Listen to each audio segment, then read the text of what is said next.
Welcome back to WeeChats with Brilliant People. In this WeeChat, Ruby Biloskirka-Conley talks about her training from a young age as a classical pianist and how her life has changed since becoming a touring musician with shows such as American Idol, The Voice, and Disney, and now she works as the social media curator and artist relation manager at Roland Corporation. In this WeeChat, she describes what life is like on the road and how having a professional attitude around all aspects of preparation is the key to success. She gives top tips on how to focus and what to do when nervous before performing.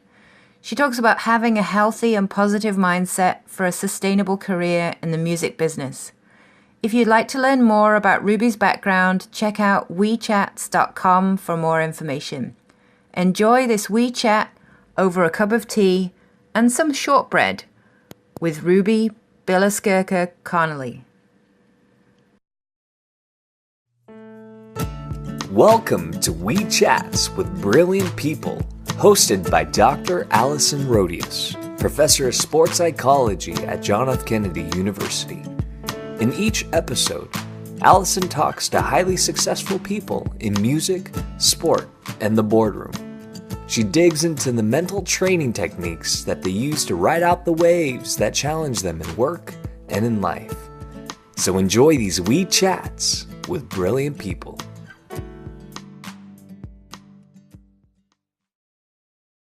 Welcome back to WeeChats with Brilliant People, everybody. Today I am super excited. I'm sitting in sunny San Francisco near the ocean with Ruby Biloskirka-Conley. Welcome, Ruby, to WeeChats. Thank you so much, Allison, for having me. You're excited to be here. Most welcome. We're sitting here with a cup of tea and some Scottish shortbread.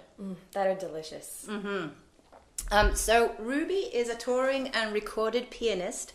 She's also the social media and artist relation person for Roland Corporation. So she has been performing all over and been doing some amazing stuff. And I know you love music education as well. So welcome to WeeChats. And as you know, the focus is all about how do you get ready for doing those performances.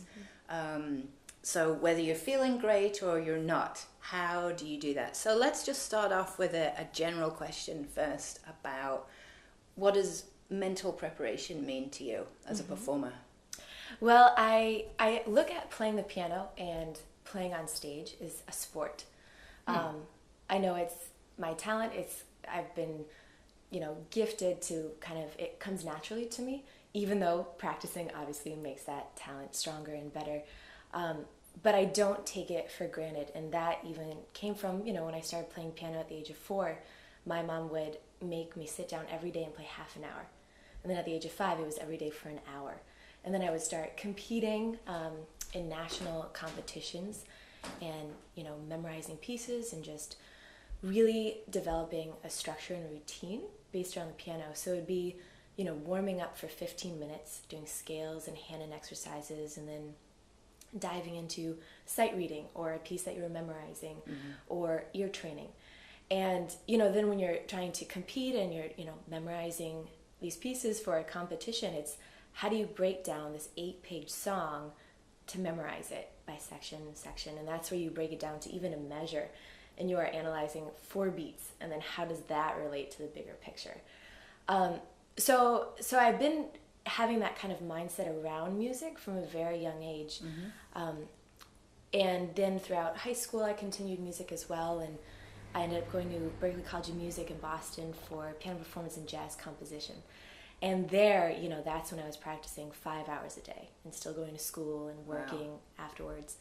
But I kind of always realized that you needed to have that focus to really, truly be good at something. I would see it with all my friends who did sports, and it would be everything how they ate. They wouldn't be eating junk food and drinking. Like really the top Like athletes? Yeah.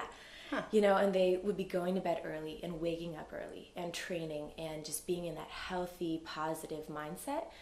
And I also think that's really important for touring as well. So I moved out to Los Angeles after graduating college, and I was on the road for about 5 years touring with like like American Idol, The Voice, and Disney as well. And I would see a lot of musicians come and go just because they didn't quite understand the mindset that it's not this party rock star life all the time. You know, there's a time and place to have fun and let loose and, you know, and be in that moment, but it's not sustainable. And I think once you realize what are the key things to make that sustainable and you integrate that into your life, your everyday life and routine, then you can really make a career out of it, you know, for the long term. That's cool. So you mentioned you're touring. So what kind of how is that different to going and doing, you know, a different type of performance? What's that like? Yeah, so I grew up playing classical music, and so that was, you know, typically just memorizing a very long piece, sonata, sitting at the piano alone, and playing. So it's very solo. And then, you know, for Berklee, it was a lot of jazz. So it was a lot of jazz bands and learning how to talk to the other players through your instrument, and communicating that way. And then the LA music scene right now, or the one that I, you know, have been in, is the pop scene. So it's really about playing specific parts that are usually emulating the record or what you hear on the radio and making the artist sound and look good. That's kind of the name of the game. But it's very political too. It's also knowing how not to overplay and, you know, when to just play your part or when to not talk back to the music director and voice your ideas, because ultimately it's kind of coming from the management and the artist of what they want and what's sellable. So it's also knowing kind of the game of the market to kind of play. When to speak up, when to not. And when, you know, to play too much or not play. All without losing your integrity. I think that's really important. You know. Cool. So let's take your classical background then. What kinds of things do you still do classical music? I do it mostly for fun and just to keep my chops up, you know. And then I, you know, when I talk to my mom, she's like, "You're still practicing, right?" And I was like, "Oh, yes, Mom. Okay, of course." Yes, 5 hours a day. Okay. So yeah, I keep it up for fun. But it's also actually, whenever I sit down and practice, it brings me back to that mental mindset and preparation, which I also think then helps me with anything that I'm doing in my life now, whether that's the business side, whatever I'm doing. It's just being able to sit down and focus and really take small sections and repeat it.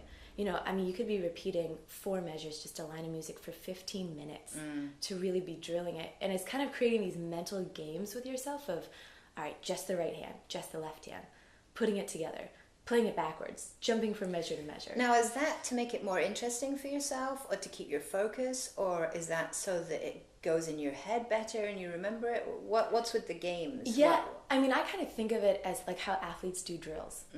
You know, you don't just wake up and run a marathon. Right. You know, you do sprints, you do lunges, you do, you know, those jumping in between like tires and like how athletes do, and a lot of like football players, how they do.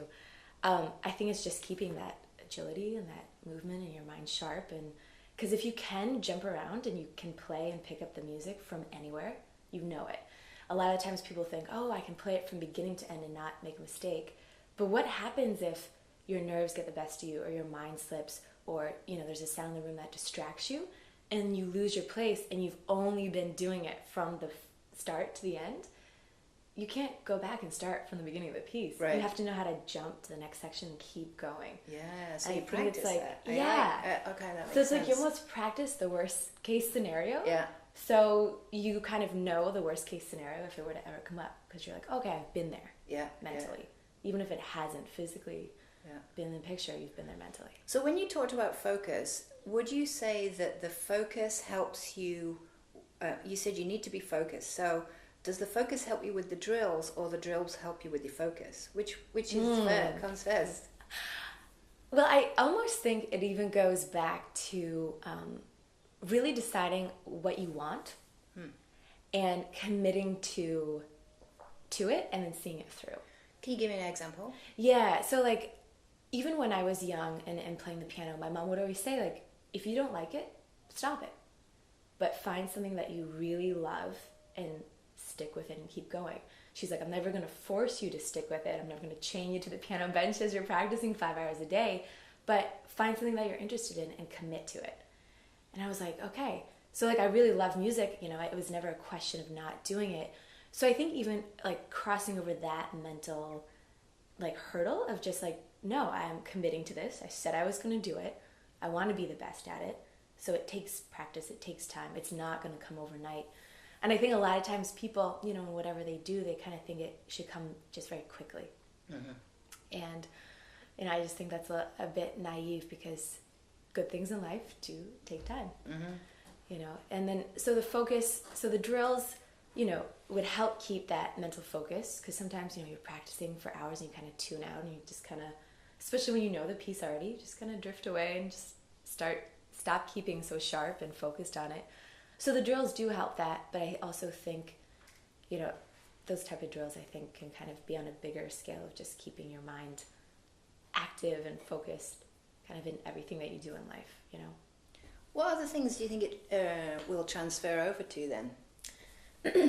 So I think even now in a business setting, now with my work at Roland, even before I go into a big meeting or say if I'm presenting a new campaign to the team, I kind of run through my head, I bring up the obstacles that I think other people are already going to see.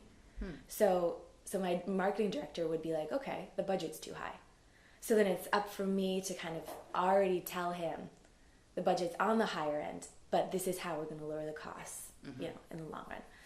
So it's kind of, I think, just seeing the big picture and just being very honest and saying, okay, these are the obstacles, these are the pros, like, let's see how we can balance it out.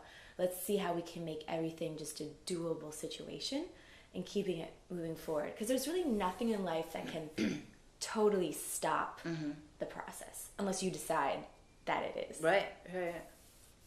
You come across as, and this is the first time I've met you, yeah. you come across as a very calm person. So I'm wondering have you always been like that, or is your performing life helping you with all the business side of things mm-hmm. now? I mean, my mom says I've always been like this as a kid, so I have to take her word for it. She wants to take credit. Yeah, right? It's okay, she can. I don't know, I think I just, like, even as a kid, just have tried to see, like, other people's perspectives on it and seeing the big picture, and just try not to judge or assume that somebody, you know, just make those kinds of assumptions. Also, on a different note, when I was 19, my dad died, and he had been in the hospital for 3 years fighting cancer. And I think when he actually died very suddenly. He was supposed to come home from the hospital and ended up getting an infection and dying within hours. And I think it was a little bit of that moment in life of like, wow, nothing can be taken for granted, and life is so precious, and it's so important to live in the moment, just very open and like with no regrets, and kind of move forward, you know. So I don't know, I think that moment of realizing that anything in life I can change except like somebody dying. Like, I feel like that's really the only thing that you can't bring back, or you can't change, you can't reverse. So that makes everything else in life possible. So if everything else is possible, there's always a solution. So it's really just your perspective on it to find the solution. I like that. So, yeah. Oh, well, I'll drink to that. Cheers. Oh, that is, yeah, I like that. So let me ask you about a classic aspect of performance that people struggle with, in addition to focus, is being nervous. Yeah. Do you ever get nervous? I do. So how do you deal with that? Yeah. What does it look like? Well, for me, I remember a specific example. We were playing, like about 3 years ago, we were playing this arena. So there's like 40,000 people in the audience. And I just remember I was standing backstage, and I just remember the energy of the room. And then I like peeked out, which I think was the worst idea to do. And I just like saw this sea of people, and I couldn't even see all the way back because there were so many people. but I could hear them like cheering and wrestling and their energy, and I was like, oh my God, this is like way too much for one person to handle. So I like walked out, and then I was walking out and my hands were sweating, and I just like kept rubbing them awkwardly like on my pants, and I'm like, all right, this already looks terrible. Like, it looks terrible. And then I went to the piano, and then I just like kind of zoned in on my piano and just kind of tuned everyone out. Because I really think if I looked up and started making eye contact with at least like the first 50 rows of people, I just would have wigged me out. And then I just got into the music, and I was like, wait, like I've done this before. Like I'm good at what I do. I've practiced it. I know what I'm doing. There's really no reason that this should be kind of going wrong. And then I was like, let's just have fun. And then I was able to kind of like just talk myself out of it. Wow. And then I just started like dancing on stage and moving around. I mean, like, who knows if it was good or not, but I was rocking out. And then I feel like if you're coming across as like you're having just like a really great time and the music's good, the audience believes that. Because really, like, you have them at the palm of your hand. Like, 40,000 people are looking at you. It's not the other way around. So really, you're there to deliver them a show. Yeah. And, take them out of their current situation. That's what I always feel like as performers, the people that come out, they may have had a terrible day at work. Yeah. Like, found the money to hire a babysitter, taking care of their kids, drove, like it's probably the first date night in 3 months they've had, and they're like here and wanting to get away. Ticket prices are so expensive, they've budgeted on that, and they're here like trying to have like a great time. Like, who am I not to give them a great time? Right. It's my job. So it's kind of like I just need to, set aside my emotion to deliver the best performance. But it is kind of like nerve-wracking. I'm not going to lie. When you see that amount of people looking back at you, you're just kind of like, whoa. I think I've always said that nerves are normal. And if you didn't get nervous, you wouldn't. It shows you don't really care, yes. I think. Yes. But it's the case of being able to control them so that you can play. Mm-hmm. You don't want shaky hands. You don't want sweaty hands because you're about to play on some keys. Yes. Yes. So you need to be able to do that. And again, I would ask, did you learn how to do that? Did somebody teach you? Or did you just kind of realize, this is the way I need to put myself together? You talked about zoning in. Mm-hmm. And the way that you actually, as you described it, you came forward like almost like a little triangle, and it came down into a funnel, and that's the way that you described it. Mm-hmm. So did somebody teach you? Did you learn how? There was no class or subject taught at in college about how to overcome it. I think it honestly is doing it often enough. It just becomes routine, and you become used to it. So again, practicing the 5 hours a day, and then playing in group ensembles and group bands. And for those 4 years at college, I was playing all throughout the day in school, and then playing at night around bars and clubs. So, and then, as the more advanced you get in your career, the venues start becoming bigger, and it just goes on to different playing fields. But the core of it doesn't change, because you can get equally as nervous playing on one grand piano in front of 5 people. Mm-hmm. So I think it's just kind of, practicing those scenarios and just placing yourself in those scenarios and working through it and seeing what arises, but then also on the back end training. So, going to bed early, drinking lots of water, staying alert. I mean, they sound like really simple, childish things, but it's so important. Everything from the beginning of the day to mental mindset to everything. I think we underestimate how important those simple little things are. So they're definitely not childish, I don't think, because they're too important. Because if you're not hydrated, that can definitely affect your focus. Like, I remember being on tour, at the shows every night, a lot of the band would go out and party and, and drink and, do other things, and they would stay up super late and then come back on the bus and then sleep like all the morning until like 2 when we would have sound check and rehearsal, and then eat and, get changed and go play it again. And after the show, I'd stay around for like 15, 30 minutes and just be like, the team player, like, hey, good job. Like, we killed it tonight. This was awesome. Excited to do it again tomorrow. And then I would just leave. I would just go back to the bus and get ready for bed and try to stay in that routine and go to bed and wake up. You know, I'm a really early riser, but I'd try to wake up like 6, 7, and then just be outside, do some exercise. I remember bringing a bike on the bus. So I would just bike around whatever town we were in that day, and I would get to see the town, get exercise, you know, meet people at the local coffee shop, come back super chipper, wide awake around 2 o'clock, you know, kill it at sound check if everyone's like still asleep, you know, and do it all over again. But I feel like that helped keep me in just like a healthy routine. Yeah. And it didn't age me, hopefully. I don't know. You look great There's for eye 50. cream for that, yeah. But it's like keeping that, you know, healthy routine. Yeah. I think.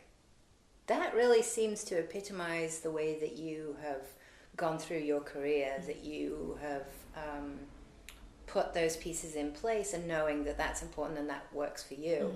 And it seems like you haven't left much to chance. So you've planned, you've executed, and now you get to you know, reap the rewards. Yeah. I mean, I've seen a lot of, I just feel like I've seen a lot of people and try to figure out their routines, and I've seen things that really don't work, and I've seen things that do work. And so I'm trying to take the things that do work, you know, from people that are really highly successful, and try to implement those in my life. And even though sometimes the things, you know, going out and partying, going to clubs, that may look like fun or more fun from the outside. And again, you know, of course, every so often, it's totally fun. But to do that on a daily basis is just not sustainable. And I've literally seen people crash and burn health-wise, also career-wise.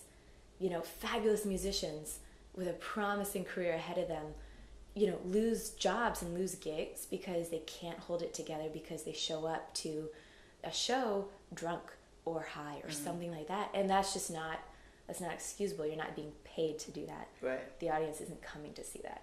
And that's where the fun lifestyle and your job kind of, you should know the difference. Yeah. So, Yeah, like yeah, you take it seriously, and you know that's what makes you a great performer. And this is what the series is all about, really, is kind of learning from people who do perform at a high level and have seen a lot of high performers as well, and been around them and learned what can we learn from those situations. When people crash, how can we avoid those crashes? And when people do really well, what can we take from that?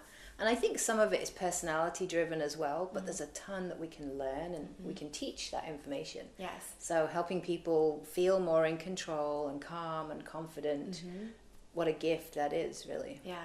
And the industry is interesting too. I think it also does cater to, you know, putting up young people on a high pedestal of fame and money. Very quickly. Too. Yes. Yeah. And that's, if you don't know the difference or how to manage that, that can also... Well, American Idol and The Voice are classic examples of doing that fame really quickly, and you know, hopefully helping them along the way with that as well.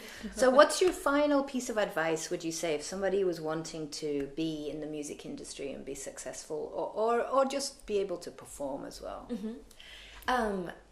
I would say go for it. I mean, I think a lot of people throughout high school, and especially when I was applying to college, the big question was, you know, like, okay, so what real college are you applying to? Like, what real major are you going to go study? And I was always very confused because I was like, wait, is this not a real college? I've been dumped the whole time. I was like, but the price tag is really real. So I think if you're really passionate about it and you are in it for the right reasons, and you're not in it to, you know, become famous and be a rock star. Like, that's a side effect of being in the industry. If you want it, you can work towards that. You know, I think if you want it, go for it, and realize that it is a lot of hard work, and it's not the typical lifestyle of a lot of people. You know, the touring industry is not a 9 to 5. You know, I've missed so many holidays and families' birthdays and events. So you have to be willing to sacrifice that for your craft. But I think if that focus on your craft is put in the right area, you can really, you know, achieve and go great places with it. You know, I mean, I've traveled the world playing the piano for amazing people. And I've worked with great, other bandmates that have just opened my eyes to people and life. So I would never have traded that for anything. But I always say, go for it and stay focused. And and always surround yourself with people that are really trying to achieve more. I always say, like, if I'm the smartest person in the room, I'm in the wrong room. And so if I just constantly want to be learning new things, from people, lifestyle, career-wise, relationship, like the whole picture, because that really, life is about the whole picture. It's not just one thing. Great advice. Thank you. Okay, I have my last question. Okay. Are you ready? All right. I'm nervous about this one. No, this is... If you knew you couldn't fail, what would you try to do tomorrow? Oh, I like this question. I'm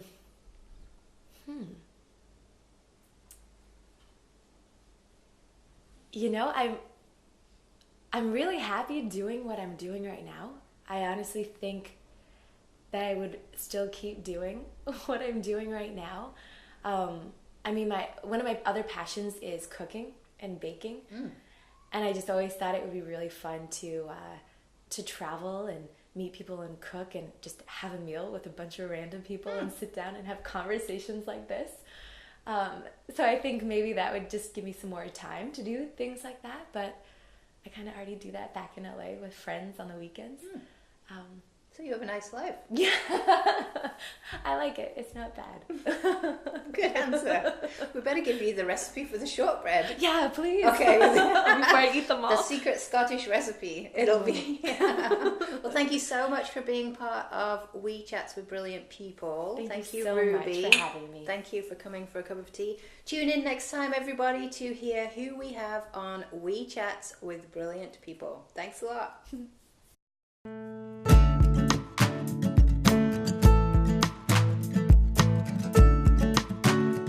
On Twitter @WeeChats and Facebook, and subscribe to the podcast series on iTunes or any Droid platform. WeeChats with Brilliant People.